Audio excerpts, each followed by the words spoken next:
আসসালামু আলাইকুম। সবাই কেমন আছেন? আশা করি আপনারা সবাই ভালো আছেন। আলহামদুলিল্লাহ আমিও খুব ভালো আছি। আ দেখতে পাচ্ছেন আমি সোনারগাঁয়ে যাচ্ছি। ১ম এ দাদার বাড়ি যাব, তারপরে নানুর বাড়ি যাব। আজকে নানুর বাড়িতে অনেক বড়সড় একটা প্রোগ্রাম। আমেরিকাতে যে আমার মামা-মামী এসছে, মামা-মামী সবাইকে ইনভাইট করেছে। তো যাওয়ার পথে দাদার বাড়ি আব্বার কবর জিয়ারত করছে আমার ৩ ছেলে প্লাস আমি। আমি অবশ্য করেছিলাম ভিডিওতে একটু ক্লিপ নিয়ে, তারপরে আমি আব্বার কবর জিয়ারত করেছিলাম। আলহামদুলিল্লাহ আমার হাসব্যান্ড আমার আব্বার প্রায়ই কবর জিয়ারত করতে যায় ছেলেদেরকে নিয়ে।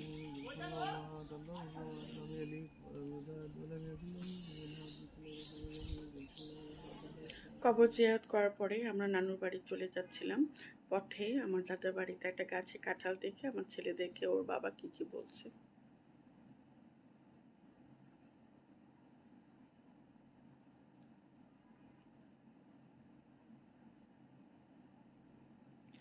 নানুর বাড়িতে চলে এসেছি আমরা। নানুর বাড়িতে ১ম এ আসার পরে আমাদের খুব ভিআইপি ভাবে আপ্যায়ন করা হলো। ১ম এ শরবত, তারপরে সেমাই, ফ্রুটস কেটে দেয়া হয়েছিল।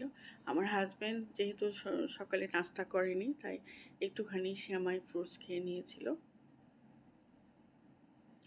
আর আমরা কাজিনরা একসাথে হলে আমাদের খুব মজা হয়। আলহামদুলিল্লাহ আজকে সব কাজিনরা আমরা একসাথে হয়েছিলাম। আর আমার মামা কী কী আয়োজন করেছে তা একটু তুলে ধরছি। এখানে জর্দা, গরুর তেহারি করেছিল ২ পাতিল, আর খাসির তেহারি করেছিল ১ পাতিল। রান্নাটা খুবই মজা হয়েছিল। আমরা খুব মজা করে সবাই মিলে খেয়েছিলাম।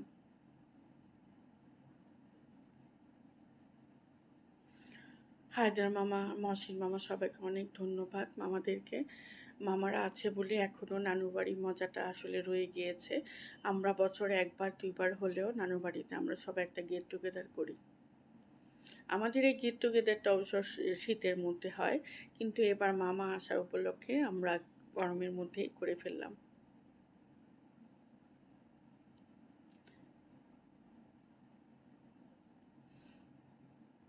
আর আয়োজনে সাহায্যকারী ছিল সুমন, নাহিদ, ইশতিয়াক, ওরা ছিল আয়োজনের সাহায্যকারী।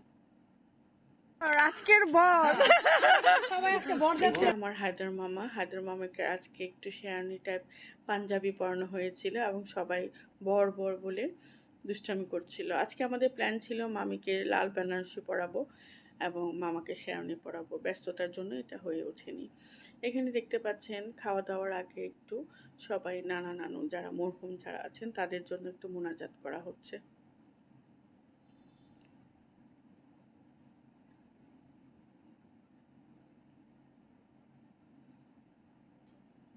সবাই আমার মামাদের জন্য, সব যারা আছেন মামিদের জন্য সবাই দোয়া করবেন।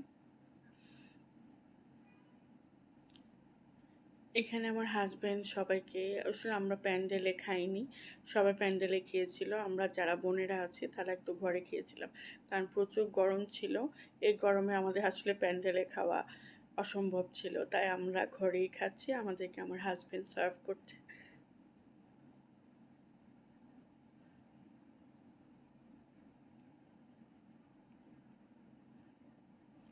এটা মামি, মামিকে আমি থ্যাঙ্কস দিচ্ছিলাম। মামি খুবই মিশে গিয়েছিল আমাদের সাথে, একদম অ্যাডজাস্ট হয়ে গিয়েছিল। মামি কোনো ফর্মালিটিস কোনো কিছুই ছিল না। মামি একদম আমাদের মতোই নর্মালভাবেই সব কিছু খাচ্ছিলেন, ধরছিলেন। আর এটা আমার মামাতো বোন, এটা আমার বড় খালা, এটা আমার ভাইয়ের বউ। ভাইয়ের বউগুলো এত ভালো, সবাই খুব হেল্প করছিল সব কিছু। আর আরেকটা কথা না বললেই নয়, আমাদের কিন্তু মাঝে মাঝে ২-৩ বার করে চা খাওয়া হয়েছিল। আসলে এত ব্যস্ততার মধ্যে, এত ঝামেলার মধ্যে ভিডিও ক্লিপ সব নেওয়া হয়নি। আসলে আমি এনজয়ই করব নাকি ভিডিওই করব, তবু একটু একটু আপনাদের জন্য তুলে ধরলাম।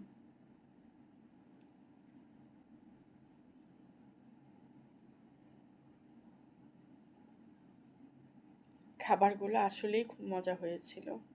আমরা খুব মজা করে তেহারিটা খেয়েছি।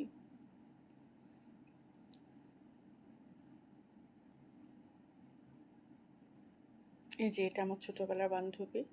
আমরা একসাথে খেলতাম নানুর বাড়িতে। ও এখন ঢাকা থাকে। ওর ছেলে মেয়েরা দেশের বাইরে পড়াশোনা করছে। এটা সুইটি, এটা ইশতিয়াকের বউ। আমরা খাওয়া দাওয়ার পরে বাইরে একটু আড্ডা দিচ্ছি সবাই। আমার মোবাইল ওইদিকে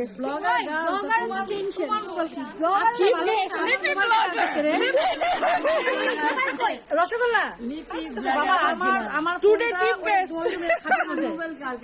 বাবা যাও যাও যাও খাটে খাটে ইয়েস ইয়েস সবাই জিজ্ঞেস করো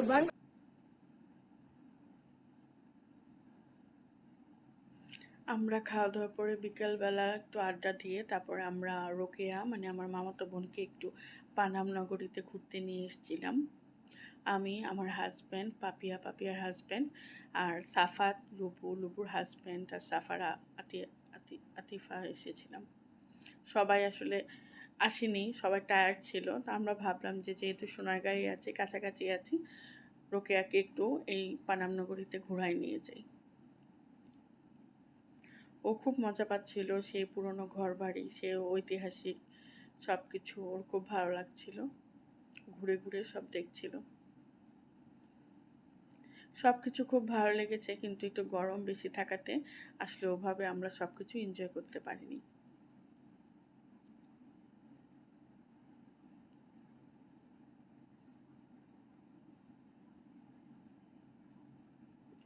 এত সুন্দর সবুজ ছিল সব কিছু। আমরা অবশ্য একটু মাঝখান দিয়ে খালি পায়ে হেঁটেছিলাম এই ঘাসের উপরে। আমার পানাম নগরীতে অনেকবার যাওয়া হয়েছিল, সবাই মোটামুটি আমরা যারা সোনারগাঁয়ে থাকি প্রায় যাওয়া হয় ওখানে। খুব ভালো একটা জায়গা, খুব আড্ডা দেওয়ার মতো একটা জায়গা, কিন্তু রোকেয়ার যাওয়া হয়নি বলেও দেখেনি বলে ওকে নিয়ে আসা।